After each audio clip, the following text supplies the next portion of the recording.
Once a giant, always a giant.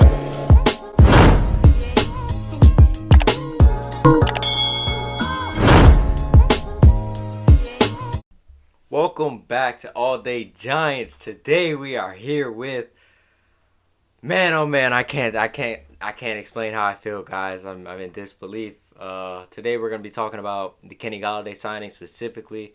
I kind of wanted to wait to make this video till everything was official and things like that. Everything is official now. He is now signed to a 4-year, $72 million contract that can get up to $76 million.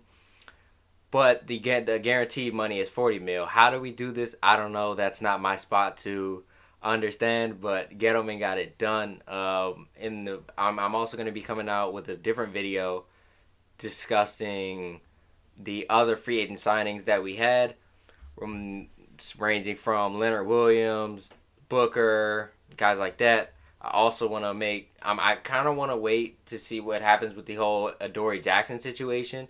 Because, I mean, you've had Peppers, even Golladay. You've had all these Giants players try and advocate for him to come. He has a visit on Sunday, so I kind of want to wait till after then. So, let's get right into this Golladay, man. Y'all know from the jump I've been telling you guys that Golladay is the number one guy that we need to be on. We actually tried to trade for him back in the trade deadline of, I think it was last season. But I'm excited about this for many reasons. One, because this tells me that our team is acknowledging what our problems are.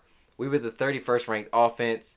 Daniel Jones was not playing how we needed him to play, and that was something that we needed. We knew we had to upgrade. Golladay since 2017 has 17 catches on 20-plus yard throws, contested catches, which is first in the entire league since 2017.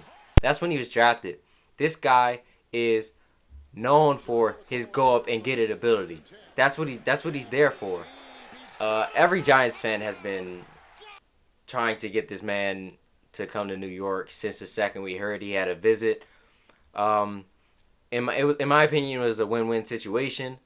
Mainly because it was like if it was Pat Shurmur and he brought Golladay in for a visit, and he didn't want Golladay in, and he didn't sign Golladay for whatever reason, I would be fuming. I would be really mad at Pat Shurmur, because I didn't believe in Pat Shurmur.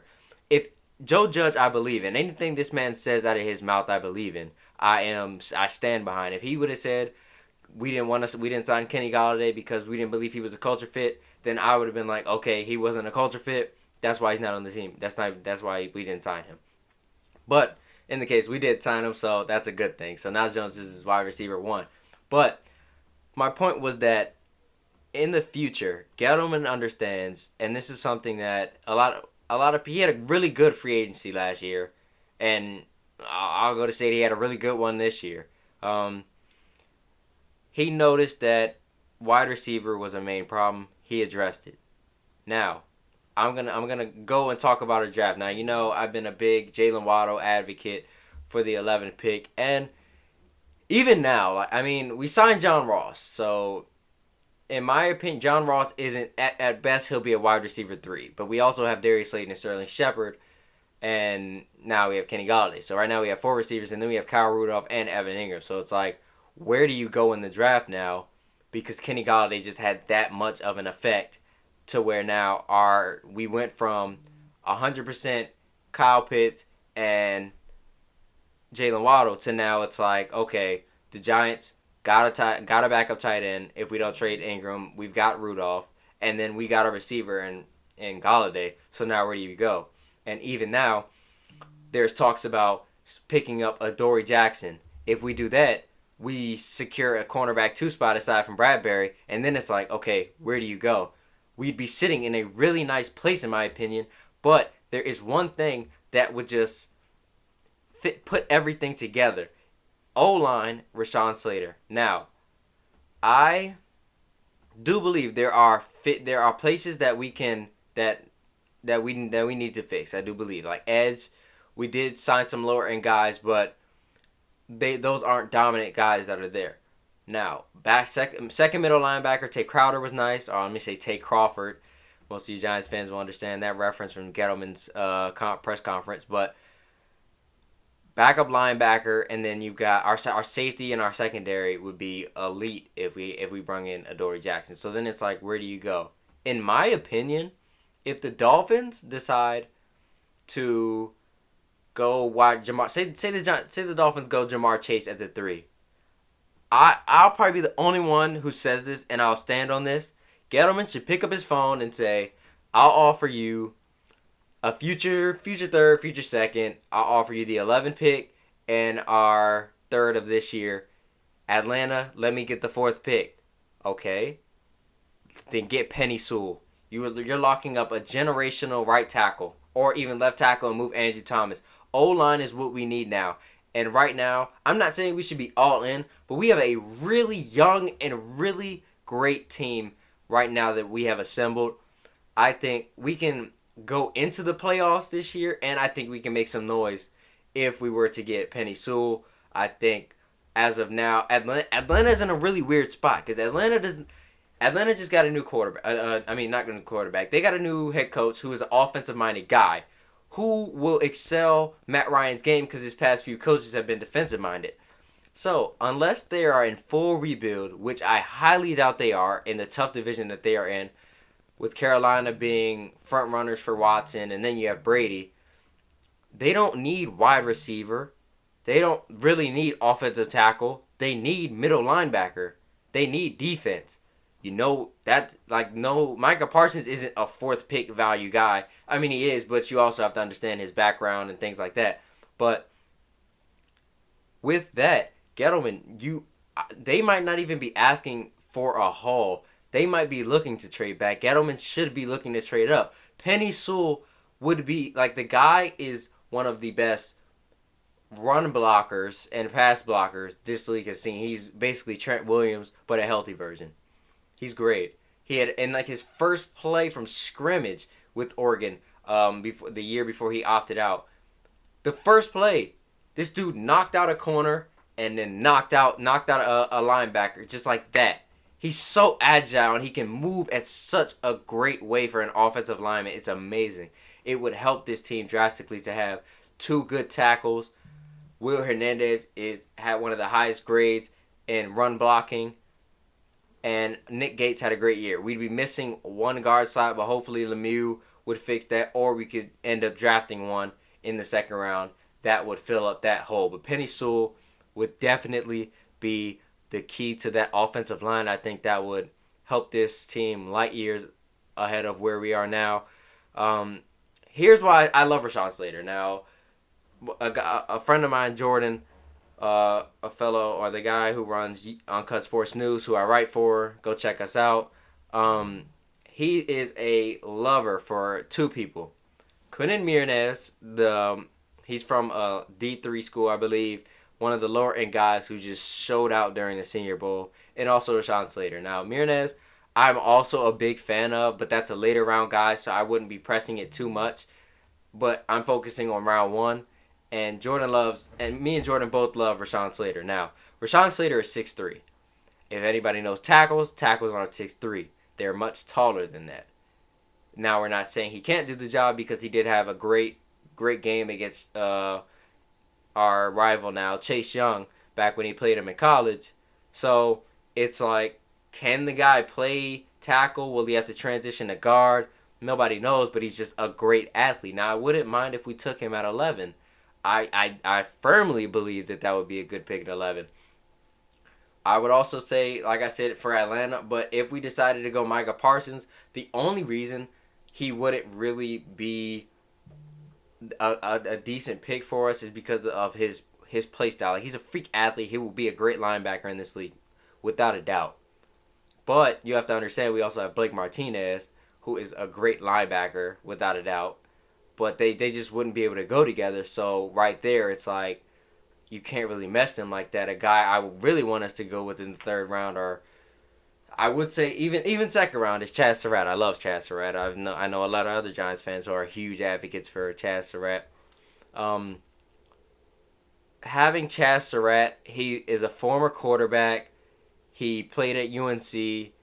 He's good in coverage. He can blitz. He just looks really well, but he's really raw, and that's why he's not really a first rounder. Is because he's just now. I think he's only played linebacker for 2 seasons, and this is now he transitioned from quarterback.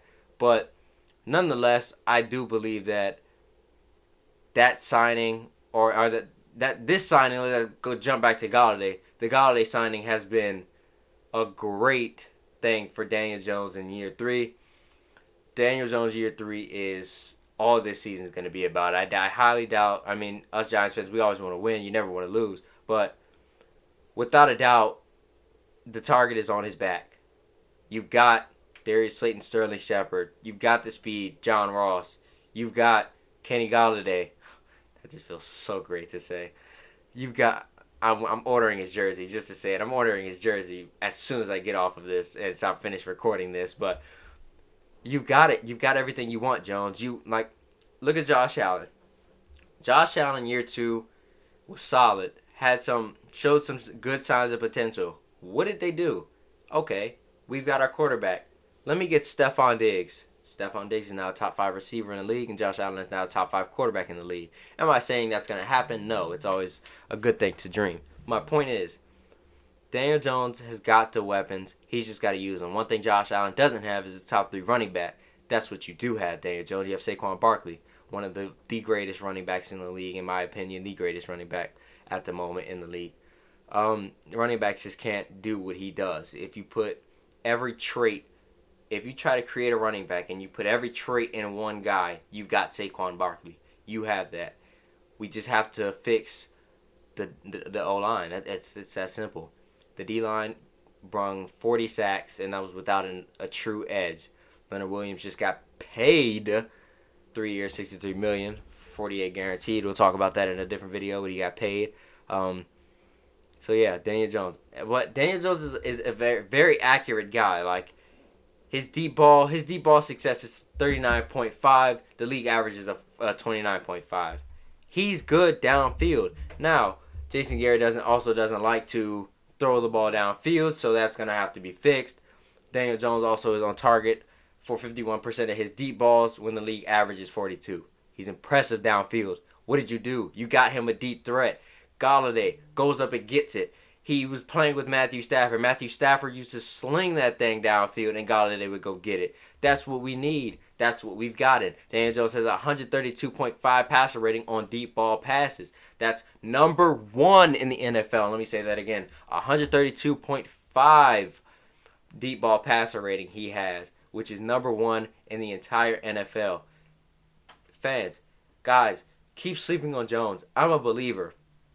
This guy, he's accurate downfield. He throws the ball well. He has an arm. He really does. And I don't know where this sense of Daniel Jones can't really throw the deep ball came from. He can throw the ball deep. Just go look at his pro day. Shout out to Diggy. He posted that on Twitter. You've got, this guy has an arm. He's beautiful. He's beautiful when throwing the ball downfield. His ball has a nice spiral to it. It's just amazing to watch. This year solely relies on Daniel Jones and how much he can improve. We're here now. We can't say anything more. I love Kenny Golladay. I love Daniel Jones. I love this team. I love how the chemistry and the no nonsense that Joe Judge has brought. It's something is really brewing in New York, and not with the Jets but with the Giants. We've really got something, and you see above me those 4 Super Bowls. We're going to be bringing in some more very soon. I promise that this team, if Daniel Jones can make a year 3 leap, and I'm not even asking for him to be a top 5 quarterback, if he can make that leap to a top 10 quarterback in the NFL, this team will be really successful, man. I firmly believe Darnay Holmes can maybe even go to that cornerback 2 spot, but he is very well in the slot nonetheless. We've got our guys, Blake Martinez, Logan Ryan, former teammate of Adoree Jackson, so it's looking like he knows he can just ask Logan, what's it like here? Logan loves being a Giant, so I think we can bring in Adoree on a short deal. I know cap's a little tight right now after the Golladay deal, but man, oh man, we did it. Welcome back to All Day Giants. I haven't posted in a minute. Welcome back. We're going to be talking. I'm going to be going over the entire free agency in our next video. Let's cross our fingers that we get a Dory Jackson too. Man, if we get a Dory Jackson, us Giants fans won't know how to act. This has been a beautiful offseason so far. Let's hope it gets better. On to the draft, man. Peace.